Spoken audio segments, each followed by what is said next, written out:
Seagulls cry over the shimmering expanse of the ocean. Below, the sprawling docks of Harbor City known as Lith hum with life. Stepping onto the stone pier, a young man with messy brown hair breathes in the salt air. A cry of triumph escapes him as he celebrates his arrival, shouting that he is finally here. His laughter rings out across the stone walkway. Nearby, a woman in a bunny-eared outfit informs a traveler that potions will be available for purchase once a specific favor is completed. A fishmonger holds up a fresh catch, asking why a passerby doesn't buy one of his fishes. Another voice offers a place to store luggage. A seasoned traveler advises that those wishing to explore the maple world must train first. A child asks for the location of his sister. This is Lith, the harbor city, and Raymond's eyes sparkle with wonder. Walker, a man with dark skin and flowing white hair, claps a hand on Raymond's shoulder, asking if he is truly that happy. Raymond shouts Walker's name in greeting. Walker notes that Raymond is just as happy as he is. Taryn, a stout man in a green cap, laughs, admitting he wants to run around with joy as well. Charlotte, a woman in dark armor, stands by as Taryn looks up at the grand architecture. He notes that this is where their adventure begins. This is the era of adventures. It is a time when travelers from across the globe forge their own paths to become heroes. At the center of this age stands the gate.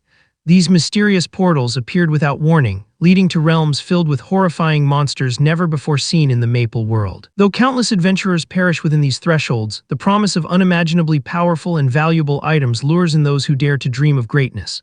Planning requires sacrifice. Walker gestures for silence, stating they need bait. He explains that no plan can be formed until the contents of a gate are known. Because unexpected variables have claimed so many lives, he insists they need a slave to act as bait. This sacrificial lamb will draw attention away from the party when they need to retreat. Raymond looks on in confusion as Charlotte agrees that the plan is sound. They descend into the dark cells of the Gaffer Merchant Union. The merchant welcomes them, explaining that every man behind the bars is a slave meant to be used as bait. The merchant laughs, assuring Walker that these men are worth the price. He recommends a specific pair, noting they are in good shape and were acquired recently. Walker agrees to take both. With the transaction complete, the merchant wishes them luck on their journey. The group stands before a swirling red portal nestled between ancient trees. Walker marks a nearby pillar to notify other adventurers that they have already entered, seeing no other marks. He realizes they will be the first to explore this gate. He checks if everyone is ready before leading the charge inside. Light flares as the group steps through the threshold. Raymond stumbles, shouting that the sensation feels incredibly strange. He gasps as he takes in the surroundings. Massive glowing mushrooms tower over them like trees. He admits he has never been in such a mysterious place, noting it is nothing like he imagined. Walker tells him there is no need for nerves and orders the group to move. He explains that gates usually form far from monster habitats, suggesting they are safe for the moment. However, they cannot leave through the entrance, they must find an exit gate first. Charlotte stops, hearing a rustle in the brush. Teeth snap in the darkness. Charlotte gasps as a massive, furred beast lunges. Blood sprays as the monster bites down. Raymond screams Charlotte's name in terror. The creature is immense, its eyes glowing with hunger. Raymond realizes with horror that the area is infested with these things. Walker curses the situation. He draws his staff, calling for a fire arrow. Flames erupt from the tip of his weapon as he prepares to strike. The forest erupts in fire and blood.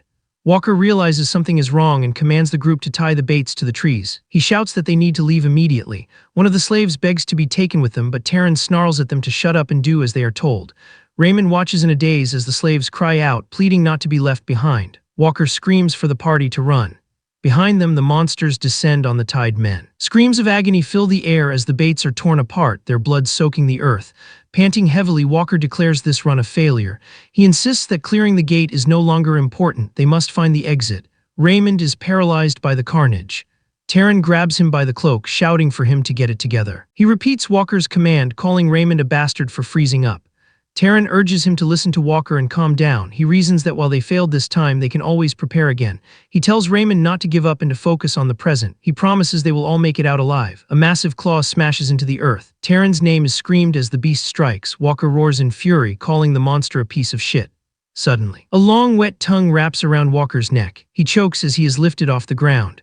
The monster's maw opens wide, rows of jagged teeth glinting. Walker cries out in pain as the creature begins to consume him. The sound of crunching bone echoes through the woods. Blood spatters across the foliage as the party is decimated. Raymond watches, his face twisted in a mask of pure terror. He collapses to the ground, his legs trembling. He whimpers for help as the shadow of the beast looms over him. The monster's 3 eyes fixate on its final prey. Raymond screams as the creature lunges, its teeth sinking into his flesh. He howls in agony, crying out that his leg is gone. Raymond crawls through the dirt, his clothes soaked in blood. He gasps for air, his vision blurring. Shock washes over Raymond as he finds the blue-haired slave sitting calmly on a tree branch. Raymond is shocked to see the bait is still alive. He gasps that he is glad, his voice shaking. He begs the man to hurry and help him. Raymond points out that all his party members are dead, leaving only the two of them. He frantically apologizes for the earlier treatment, claiming he didn't mean it. He reasons that the man cannot escape alone and that they need more people. He pleads for his life. Desperation turns to rage. Raymond screams at the man to help him instead of just watching. He calls the slave a son of a bitch. The blue-haired man merely smirks, his expression cold. Raymond falls silent as the man speaks. The slave looks up at the dark canopy, stating that it seems he is too late. Raymond lies in a pool of his own blood, his eyes wide with disbelief. He chuckles darkly, calling the man a fucker. He asks if the slave really thinks he can make it out of here. The monster looms over Raymond once more, its teeth bared. The man looks down, noting that next up is himself. The monster's jaws snap shut, ending Raymond's life. Blood mists the air. The creature turns its three glowing eyes toward the blue-haired man. It growls, sensing a new target. The man stands his ground, his back to the beast. He remains calm as the monster lunges with a deafening roar. The creature's tongue lashes out, but the man does not flinch. He simply says no. His stare is sharp, his blue eye piercing the gloom. He declares that he won't die. He grips his spear tightly, the wood creaking under his strength. A blinding light erupts as the man strikes. He thrusts his spear forward, the tip glowing with intense power. The weapon pierces through the monster's head, triggering a massive explosion of energy. The beast's head is obliterated, its massive body collapsing into the dirt. The man stands amidst the settling dust, his face streaked with blood. He reflects on his past, realizing that the place where he died wasn't here. He pushes his hair back, his expression resolute. Low growls and the thunderous crack of stone signal an approaching doom. Dust chokes the air as something massive moves through the jagged cliffs, prompting a warning that it is coming. Shadows stretch across the ravine while flying beasts with tattered wings screech in descent, their claws scraping against the rock. A gray, stone-skinned creature snarls, its blue eyes glowing with malice as it prepares to strike. The king of dragons, Gorntile, looms over the horizon as a mountain of scales and teeth. A warrior woman looks upon the devastation, noting that the centaur's nest has fallen, leaving them with no other defenses. She lists the fallen, the Cygna's knights, the resistance, the cross-hunters, and every adventurer who stood before them. Even the 6 heroes, once the world's ray of hope, lie dead. Turning to the man beside her, she identifies him as the final survivor, the last adventurer, Elpom. Determination flickers in their eyes as she calls for them to move forward. This marks the beginning of their final adventure. The earth trembles under the weight of a colossal red dragon whose maw opens wide, releasing a roar that shakes the very foundations of the world. Later, Elpom stands alone amidst the wreckage, blood streaming down his face. He breathes heavily, his cloak tattered and soaked in the remains of his allies. Despair takes hold as he questions if this is truly his end. Despite his efforts, the dragon's severed head begins to regenerate, muscle and bone knitting back together with sickening speed. The realization hits that his struggle was for naught. Above him, the multi-headed beast silhouetted against a pale moon prepares for a final strike. Its massive tail sweeps through the air, forcing him to face the inevitable. He collapses to his knees, acknowledging the end of his life, the world, and their long journey. A guttural curse escapes his lips as the ground beneath him erupts in flames. Gritting his teeth, he stares into the fire, unable to believe that everything concludes in this manner. The heat singes his skin, yet the internal sting of failure hurts more than the encroaching inferno. Faces of the fallen flash through his mind, Philip, Jadden, and Alexis 100. Everyone sacrificed themselves to give him this chance, yet Gorntile remains standing. He snarls in defiance, refusing to accept such a hollow conclusion. Even as his body fails and his vision blurs, the fire of resentment burns. He screams into the night, declaring that this cannot be how the story ends. A blinding purple light erupts from the dragon's mouth. The energy swirls into a concentrated sphere of destruction, obliterating the landscape. Elpom stands small against the overwhelming power, a lone figure swallowed by the brilliance of the blast. A bucket of water splashes against his face, jolting him awake. A burly merchant towers over him, sneering that he should know his place as a slave. Confused, Elpom wonders about Gorntile and how he is still alive. He blinks, taking in the damp stone walls and the heavy wooden collar around his neck. This is the slave market, a place he remembers was abolished years ago. Recognition strikes as he looks at the man in charge. This merchant controlled him 6 years ago when he was first a slave. The truth settles and he has returned to the past, to the starting point of all stores. When he glares at his captor, the man demands to know what he is looking at and swings a heavy fist.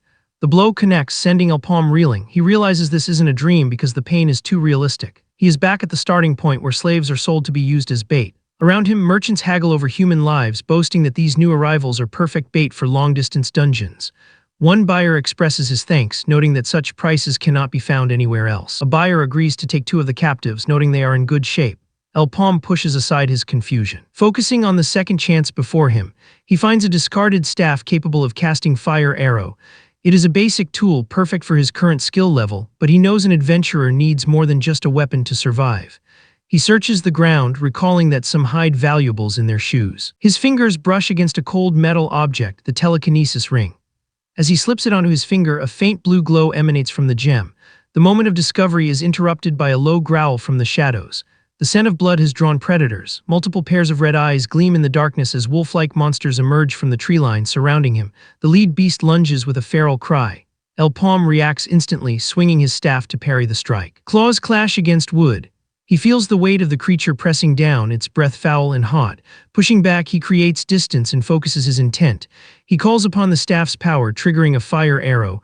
A bolt of magical flame erupts, illuminating the dark woods as it streaks toward the pack. Deciding to test his new acquisition, he activates the telekinesis ring. Invisible force ripples through the air, seizing the monsters and slamming them into the earth. The strain is immediate, forcing him to realize he cannot maintain this level of output for long.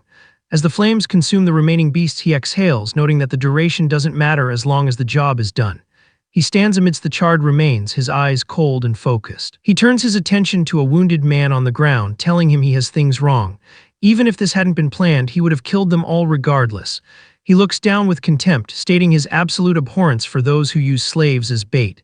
In the distance, the spires of a city rise against a clear blue sky. Passers-by stop in their tracks, whispering in disbelief as they see a bait slave returning from the woods alive. Walking through the cobblestone streets, El Palm ignores the shocked stares. The dice have been thrown, and he must move quickly to avoid repeating the same fate he once witnessed. He knows that to change the future, he must first free himself. With the staff in hand and the ring on his finger, the last adventurer begins his journey anew, determined to rewrite the end of the world. Grand architecture looms under a bright, cloud-swept sky. Inside the imposing structure, a subordinate confirms to Mr. Abbas that the slave has indeed returned alive.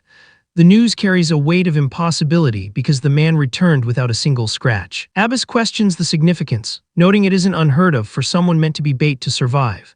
However, the subordinate reveals a chilling detail: every adventurer accompanying him perished inside the dungeon. A cigar tip taps against an ashtray, leaving a trail of ash as Abbas realizes the slave is the sole survivor. This anomaly deepens as the report continues, noting the man didn't flee but returned to the Union on his own feet. Chains rattle over the image of a monstrous, red-eyed maw devouring a man. Those reduced to slavery by debt usually find their end as bait, even if they survive one trial. This man's refusal to run suggests a grim understanding that he cannot escape the Union's hold, as the only true means of escaping is through death. Abbas clasps his hands, questioning why such a trivial matter requires a personal report. The subordinate drops a bombshell. The slave has unlocked the first circle. Shock ripples through Abbas as he processes a bait slave becoming a circle user. He knows a slave would harbor nothing but negative sentiments for the Merchant Union, and if things go wrong, the consequences would be dire. The report takes a bolder turn as the subordinate mentions the slave's demand for a change in contract. Abbas repeats the word in disbelief. The slave intends to register as an adventurer. Abbas scoffs at the lowly slave's audacity, claiming he doesn't know his place, but his arrogance vanishes when he hears that Mr. Rackin personally ordered an investigation. The name of the Garner Merchant Union executive strikes fear into him. He wonders why an executive would show interest in a lowly slave. A dark thought crosses his mind, questioning if it is because of that specific secret. He stands abruptly, the sound of his movement echoing as his cigar smolders in the tray. Standing before a massive window, Abbas contemplates the bait who dares to dream of being an adventurer. Under Queen Cygnus, the status of a slave officially does not exist, yet the reality is far bleaker. Humans remain shackled to meso, the currency that dictates life and death. Failure to repay debt results in forced labor, a system designed by those the Maple world calls slaves.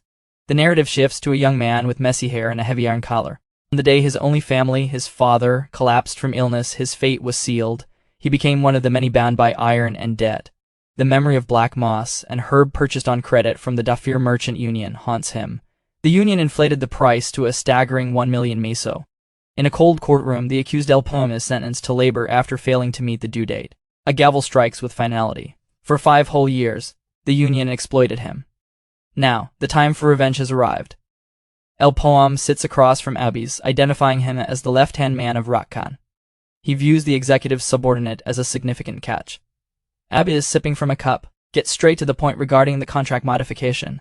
Abby's offers to transition the contract to that of an F-rank adventurer. Elpom is surprised by the easy acceptance, suspecting Abby's as being cautious. However, he refuses to follow the union's pace and demands E-rank instead. Abby's argues that the association hasn't even assigned him a rank yet. Elpom counters with his experience exploring hundreds of gates over the past 3 years as bait. When Abby's dismisses this as non-combat experience, Elpom questions when monster hunting became the sole virtue of an adventurer. He asserts that the first adventurers gained fame through survival. Returning alive provides information more valuable than individual feats. Abby's reluctantly admits the logic. Abby's acknowledges that surviving 3 years as bait is no small feat, yet he remains condescending. He claims bait only enters low difficulty dungeons and doubts Elpom. Survival skills will hold in higher ranking gates. He calls the young man a lunatic, certain he will die quickly. Yet, a repulsive feeling gnaws at Abby's. He proposes a test, a specific gate that only 5 can enter marked by 12 scars. These scars represent at least 12 parties whose bones are buried within. He challenges Elpom to prove his worth in this death trap. Elpom stares back, his gaze unwavering as the challenge is issued. Elpom accepts the challenge. A document is held up as Abby's grins through cigar smoke. Later, in a lush forest, a man named Chev introduces himself as the party, as Tank. He acknowledges Elpom's history as a bait slave, but claims he and his comrades don't care about such things. They hope for a productive partnership. Chev brings up Elpom as fire magic. Elpom confirms it, though he finds the rules of elemental magic complicated. Mages are supposedly born with a single element, making items of other elements useless to them. He listens as Chev explains the limitations of their craft. The party gathers, and Chev ends the small talk. The goal isn't hunting but retrieving items from the 22 parties annihilated before them.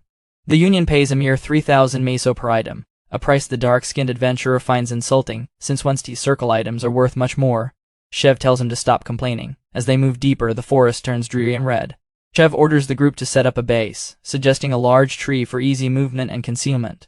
The group agrees, preparing for a long stay in the dense woods. As the light fades, supplies are unpacked with a metallic clatter. Chev tells Elpom to rest, claiming base setup is his and his partner's specialty. Once the platform is built high in the trees, Chev splits the group. Tom Wu and Koa form Group 1 to scout the east and west. They are instructed to signal and return to base if trouble arises. Later, as the sun sets, Chev expresses surprise at the lack of monsters or items. He decides they must move further in tomorrow. He asks Elpom how his first mission feels. Elpom admits he feels nervous. Chev confesses that even after a long career, he still gets nervous every time he enters a gate. He calls himself a scaredy cat who finds courage through the good people by his side. He expresses sympathy for Elpom's past as a bait slave. Turning with a smile, he starts to invite Elpom to join their group permanently but stops himself. He tells the young man not to worry about the suggestion. Around a campfire, the group eats. One member tells the others to stop talking about work while they eat, as there is always tomorrow. Elpom drinks from a canteen, unaware of the eyes on him. Night falls over the mountains, the moon hanging full in the sky. The wind rustles the leaves as Chev approaches the sleeping Elpom with a torch. He calls out to him, but there is no response. Another party member joins him, noting that Elpom is lost in his dreams. A sinister grin spreads across Chev's face. He asks how the boy could possibly answer. The betrayal is laid bare. They mock Elpom's caution, reminding each other of the sleeping herb mixed into his food. The dose was strong enough to fell a mushroom weighing hundreds of kilograms. They remark he would be lucky not to die from the amount he consumed. Their true motive is revealed as they eye his fire arrow wand, valued at 10,000 meso. A sharp blade is drawn, gleaming with lethal intent in the dark. With the bait incapacitated, the predators decide it is time to get to work. Grunts of pain and the rustle of sheets fill the air as their greed turns to sudden shock. Realizing the target is gone, panic erupts. They scream for an immediate search, knowing he couldn't have fled far into the night. A loud crash signals the start of the chaos, as an explosion of heat tears through the camp. Flames roar, consuming the wooden structures while the adventurers scramble in terror. They demand to know the source of the sudden inferno, desperate to save their supplies and food. Suspicion falls on Elpom, but the true threat looms behind them in the smoke. A colossal, pulsating eye of a golden mass rises from the fire, its presence turning their blood cold. Realization strikes like a physical blow. They were never the hunters, only the bait for a nightmare. From the safety of a thick branch, the stranger watches the chaos with detachment. He scoffs at their lack of skill, noting that their false kindness was the first sign of a trap. In a gate where over 12 parties of veteran adventurers perish, their welcome was far too convenient. He identifies the massive creature as the boss of the area, a beast far larger than the broken remains suggested. The true hunt begins as the golden mass continues its rampage, and the stranger prepares to move against the thing from the broken parts. The warrior shouts in desperation, recognizing the creature as a gold slime, a rarity from the maple world. It is a monster that typically only emerges from red gates, its very body composed of lethal acid. This makes it the worst possible matchup for melee adventurers. As the slime prepares an attack, the leader screams for his team to dodge. A beam of concentrated acid, the acid arrow, carves through the earth with terrifying speed. The monster possesses deadly range, and the survivors realize the situation is impossible. Bog commands his team to keep their composure as the golden mass lunges. Desperate voices cry out, asking for any way to survive the onslaught. He orders a retreat to wait out the 1-minute cooldown of the acid arrow, hoping for a chance to strike the core hidden in its head. Max, fueled by reckless bravado, ignores the warning and charges into the fray. He believes there is still enough time to strike alone, but his arrogance meets a swift, burning end as the acid consumes him. Confusion ripples through the survivors as the slime attacks again far too soon. The stranger observes from the shadows, calculating the remaining seconds of a cooldown that should still be active. He understands the grim truth. A gold slime grows by consuming items, and this one has feasted well. Its size is abnormal, and its cooldown is nearly non-existent. Che's assessment was right, but the creature has evolved beyond its class, explaining why all previous parties failed. It is no longer a monster two-circle adventurer can handle. The golden monstrosity has reached a level suitable for a yellow gate, far surpassing the capabilities of the current party. The stranger steps forward, acknowledging that no items remain in this dungeon, and the mission appears to be a failure. A shadowy voice challenges him to prove his worth. With a subtle smirk, he watches as the slime undulates. A sudden, violent impact rocks the creature. Thoughts of its magic resistance surface, but he is satisfied that his direct strike on the core was effective. The stranger grips his staff, his eyes locked on the quivering golden mass. He calculates the remaining strength of the beast, determining that 4 more shots will be insufficient. He needs at least 5. He draws a blade with a steady hand, the metal catching the flickering light of the forest fire. Every movement is deliberate, a master preparing for a surgical strike. He leaps from the branch, descending toward the acid-soaked nightmare with lethal intent, his focus narrowing on the glowing core. A declaration rings out as he asserts that he is no ordinary mage. He reveals a secret from a previous life, a title held in high regard, the best telekinetic. With a sharp command, he invokes the fire arrow. The spell manifests not as a single bolt, but as a barrage of heat. Movement through the air is fluid as he uses his telekinetic edge to maintain his position while raining destruction upon the slime's shifting form. He prepares for the 4 shots that will end the struggle. The assault continues with relentless precision. The count continues, 3 more, then 2. The gold slime attempts to dodge, showing surprising agility for its massive size, but its efforts are futile. The stranger scoffs at its struggle, labeling the resistance as pointless. He channels more power into his staff, the air shimmering with the intensity of his magic. Each fire arrow finds its mark, carving through the acidic layers to reach the vulnerable center as the creature's movements slow. The final moment arrives. A whisper marks the end as he prepares the last shot. The slime-esque core is fully exposed, glowing with a frenetic, dying light amidst the golden sludge. With a final explosive burst of fire, the stranger delivers the killing blow. The forest rings with the sound of the impact as the monster's form begins to destabilize and break apart. He stands victorious as the hunt concludes, the last adventurer having claimed his prize against a foe that had evolved beyond its class. The creature's remains scatter as the warrior stands amidst the dissipating smoke, his mission seemingly complete. Heavy boots crunch against the scorched earth as the warrior strides through the aftermath of the battle. He stops, his eye catching a sudden glint in the debris. A brilliant red orb pulses with raw energy, vibrating against the ground. Reaching out, he draws the mana toward him, the air humming with power as the orb floats into his palm. A vibrant red barrier flares to life, shielding him as the residual energy flows through his body, settling into his core. Back within the quiet confines of a lavish office, the warrior announces his return. Across the table, a bearded man with an eye patch smokes a cigar, noting the warrior's typical lack of words. He observes that the warrior has returned alone, lacking the specific item he was commissioned to retrieve. The warrior explains that the team members provided were weak and treacherous, more interested in stealing his gear than the mission. When he separated from them, they encountered a boss monster and perished. The eye patch man asks if a monster truly killed them. The warrior confirms it was the gold slime. The man realizes that if that creature was involved, everything must have melted away. He curses the loss of the rented Merchant Union items, noting the financial blow is impossible to ignore. He finds it problematic that only this one man survived. Ancient rules govern the gates. Only a specific number of people can enter. and the gate remains inactive until everyone inside is dead or the raid is finished. Difficulty is marked by color, from red to purple, and those with higher circles are barred from entry. There is only one chance. If a survivor emerges, the gate is destroyed forever. The eye patch man sighs, declaring the gate a lost cause. He admits a gold slime is too much for those of the first circle. He acknowledges the warrior barely survived and understands why the items couldn't be retrieved. Regardless, he deems the mission a failure. The warrior remains calm, stating his explanation is not yet complete. He mentions the gold slime again, reaching for his ring as the eye patch man's eye widens in shock. The warrior reveals the truth: he ate the creature. The eye patch man shouts in disbelief, asking if he truly absorbed the mana stone from a gold slime to reach the second circle. The warrior presents his glowing arm as proof of his growth. He demands his promised C rank. The man hesitates, offering D rank instead. When the warrior questions this, the man quickly changes his tune, promising to treat him as a C rank adventurer if they cooperate. He begins signing documents, noting that giving a C rank to someone below the third circle is unheard of.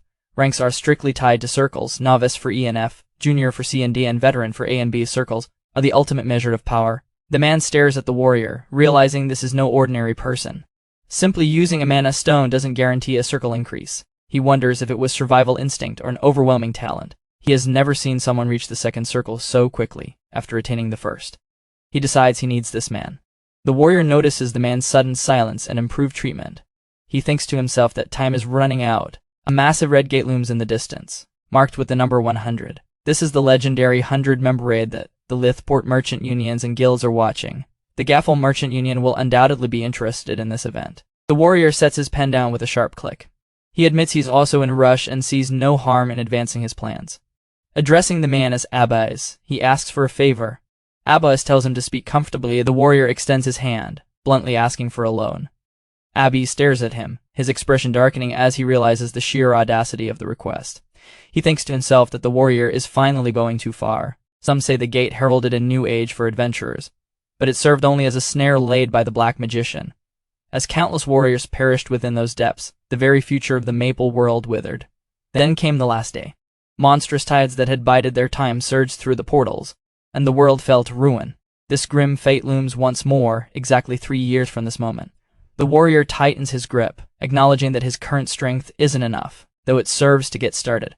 A red-level gate for 100 members has been found, restricted to those of the second circle. Usually, the Gapnok Merchant Union selects only high-circled adventurers, but they invest in a second circle like him because they aim for that specific gate.